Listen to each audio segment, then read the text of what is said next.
Okay, so I thought I'd do a actual owner's review of the Pleasure Way Ascent, since I went on YouTube and I couldn't find anyone that had done a review of it. There's a lot of dealers that have actually done walkthroughs of it, so I'm not going to do a walkthrough today. I'm actually going to do just a review of it, what I think of it, what I like about it, maybe some things I think they could improve on. So this is a 2017 Pleasure Way Ascent. I just got it a month or so ago, and you can see this is based on the short Sprinter chassis. So I'm parked here at pretty much a normal spot. It's 19 feet 6 inches long. I'll just do a quick walk around. And that's one of the things I really like about this unit, is that it is short. I also own a 2014 Road Trek CS Adventurous, which is based on also the Mercedes Sprinter platform, but it's the 170-inch wheelbase, so it's around 3 feet longer than this. So you can imagine 3 feet longer, it wouldn't necessarily easily fit in this spot, or at least the back would be hanging off the end. So I really like the short Sprinter chassis, because I can drive it all around, and I actually drive this as my second car in my mobile office, and it's really just easy to get around.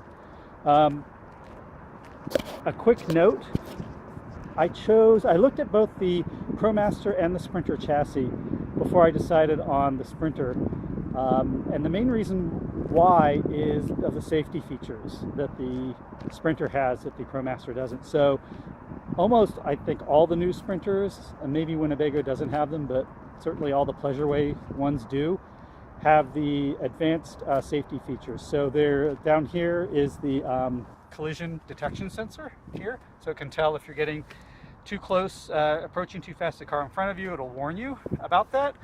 Up at the top at the windshield there, you'll see that's a sensor for lane keep assist, and also the automatic brights and the automatic windshield wipers, which are great. And then along the back here, you don't really see them, but in the rear bumpers back here, these are for the blind spot detection on both sides. And so I use that a lot. It basically tells you if you start going into the other lane, then you'll see these little triangles here. I don't know if you can see them. They'll light up, and you'll get an audio alert as well inside the car, inside the van, telling you that there's something beside you. And that's great, and they work really well. The only time I haven't had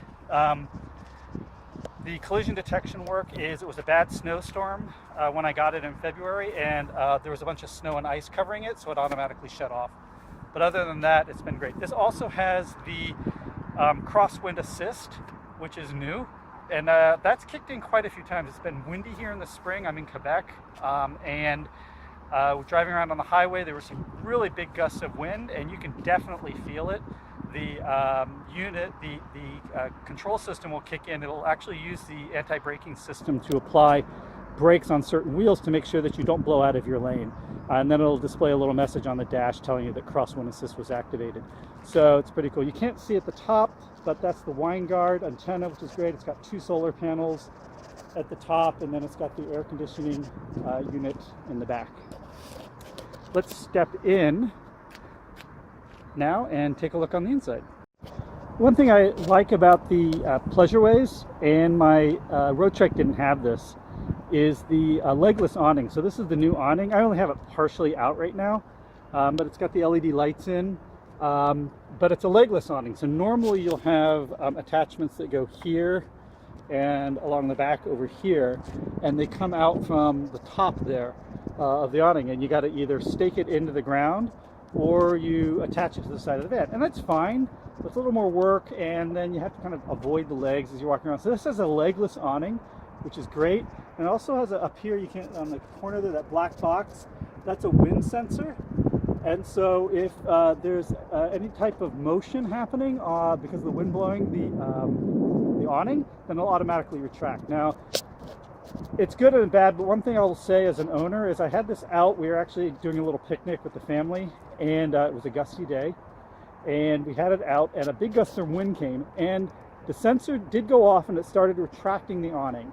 But another gust of wind came right as it was retracting, and it actually blew the awning almost vertical, and it was about at this length here, maybe a little further in. So it actually, there must be a safety mechanism in the awning where it pivots. So it actually pivoted up, and when it sensed that, it shut the awning off completely. So it stopped retracting it automatically. And had I not been there, and because it was so windy that day, I probably would have come back to an awning that was ripped off of the roof of the Pleasure Way, because it had shut off completely as a safety, I guess. And I had to restart it, and then actually had to climb up here on the step and stand up here and hold these metal arms down. The wind was blowing so hard to hold the awning down because it was blowing up as it retracted. So just if you own one of these, you own a legless awning, and they tell you this, you know, you need to actually be around. Don't assume that it's carefree, even though it's called carefree, that it's going to take care of itself, because it won't. Under certain situations, it will. It can't turn itself off, and then you can get in trouble. So you should really be around while you have the awning out. I'm glad I was. Didn't cause any damage. Everything's good. So I'm going to retract it now. And the other nice thing is these are the button controls for it here. So you just hit retract, and it's one touch, and it'll just retract it off. So I don't have to hold it or anything. It'll pull it in.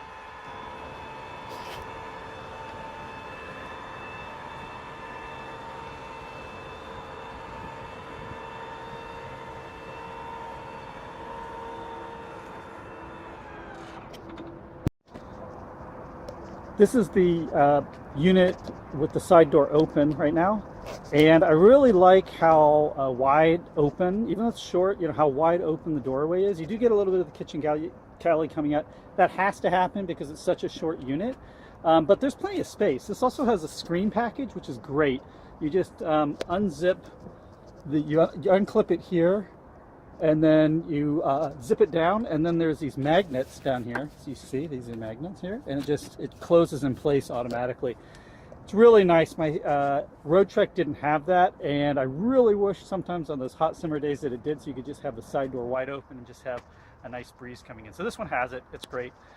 As you come in, I just think they did a great job with the design of the Ascent. Got the nice mirrors that kind of, you know, you actually use them quite a bit before you step out of the van. I've got the interior that has the curved radius laminate cupboards and storage units, which is nice. It also makes all of the storage drawers here flush mount, which is great. The lighting in the units, all multiplex wiring, which I really like. That means everything's controlled through this touch panel here. So I can turn all of my master lights on and off, but I can also individually say I want to shut the living room lights on or off. Or, and this is nice, and my Road Trek didn't do this. My Road Trek, all these lights were tap lights, right? So I have to tap, tap, tap, tap, tap, turn them on individually. And they were LED, and they were either all on full power like this, or they were off. And I ended up not really using them because they were just too bright. What's nice about these is I can, on the living room, you can see I'll hold it, and as I hold it, I can actually dim my lights down. So it's dimming them down, which is cool, right? And I can bring them back up again by just touching again, it'll bring them back up. So you have dimmable control on all your banks of lights.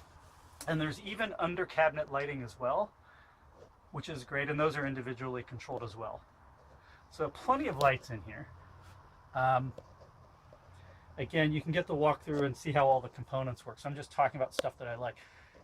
I actually, you know, what's funny is people talk about like how much storage space that you lose basically. And it's true, you do lose a lot of storage space in these vans. But for what I use the van for, which is I use it for weekending with my family. So we take it out places, little adventures. And I use it as my mobile office, as you can see here. So I'll take it to a nice spot like this place in the park, and I'll work for the day, which is great. And I actually don't use a lot of storage at all. And so my philosophy is I've got a bunch of stuff at the house. So I've got camping chairs and camping gear and my like camp stove and oven and all that stuff. And when I need them, I'll load up the unit, right? And so if we're going to plan for a little picnic outing, then I'll load that stuff up. But you can see here, I mean, most of the time as I'm driving around, I've got some blankets up there. I'm not carrying stuff around. I don't need it. I do carry certain things around. You can see I got my Amazon Echo. Always carry around a toiletry kit because you never know when you need to brush your teeth or something like that. But other than that, it's pretty empty. I always do carry around our pantry because I've got a daughter, and whenever we travel, it's good to have snacks and stuff. So I've got the pantry, and then I always have all of the utensils and stuff like that are always filled up. But that's it. I mean, that's all I travel with. Oh, a few pointers for rattles. I bought this stuff at U-Haul. This is the packing stuff. It's just the foam, the thin foam sleeves. And there's various sizes. And I use that for all of my dishes and everything. And it has so helped with the rattles. There's like no rattles coming from the dishes. And the other thing that I do, you may think that I'm anal about this, but it's nice when you're driving down the road. I actually take little rubber bands and I rubber band my silverware so that's a huge help when you're going down the road and you don't hear the silverware rattling. And then I just always put a dish towel on top just to make sure. So I don't get really any rattles from the kitchen. I've kind of figured out how to do that. Also, I found these sponges. These are great. These are the flat sponges. And they work as a dishcloth, but they're also a sponge. They're really cheap. But I just put this here so that this top part doesn't rattle as well. So I've done little stuff like just to eliminate rattles, like this little cutting board thing you can see on the edges. I put little felt things so that when it goes down the road, you can see it's not rattling. It used to rattle from Corian to Corian here, it would rattle, so that doesn't rattle. And then like these flip up counter extensions, you can see on the reflection back here. And underneath, I actually put, here's one here, you can see, put underneath, I put little felt pads so that when you go down the road, these little things won't rattle as well. And it all helps, you know, all the little stuff helps. But in general, I'm really, really happy with the build quality of Pleasure Way. Just no rattles and squeaks at all anywhere. I mean, the cabinetry is just, first of all, like, look at this. My Road Trek didn't have that. These are real positive latches. You can see there's a metal piece here. And these aren't just decorative here. So when you push this, you can see it actually extends out. You see the metal piece? Let me focus there. See, it extends and that grabs that piece. And so these are actually true locking cabinets. That's not going to open when I go down the road, right? It's just not going to open. And same thing with the drawers. The drawers are great. They're very easy to open and close, but there's a positive lock in the back. And I've never, even though these are filled up with pots and pans and silver and heavy dishes, I've never had one of these open going down the road. So I'm really, truly impressed with the build quality of Pleasure Way. Also, something to notice, when they put the unit together, you know, these units from Pleasure Way are not assembled on an assembly line. They're actually, you know, some units like, you know, I'm sorry I'm going to name some, but like Winnebago and Road Trek. Road Trek, I think, boasts that I think a unit will take like 6 hours to build from start to finish on the assembly line. These take 6 weeks. These Pleasure Way units take 6 weeks. They don't have an assembly line. They actually pull the van into a stall, and it stays in that stall for 6 weeks as they build the van out. So everything's measured because there's slight variations from Sprinter chassis to Sprinter chassis. It could be quarter, half inch off something. So when they come in, they measure everything. They measure the subflooring, they measure all the cabinets, and everything's really, really tight. There's no need to have any type of, you know, plastic hiding gaps and stuff like that because everything is so extremely tight. One of the things that they do, which is really super cool, is if you look at the base down here, they actually silicone all the way around. Everything is silicone down here, and that just is a testament to the level of quality and detail that Pleasure Way puts in. And that's again because these cabinets here are custom fit. They're custom made and measured for this actual Sprinter chassis. And so I really appreciate that about Pleasure Way. It shows the level of quality and care that they have.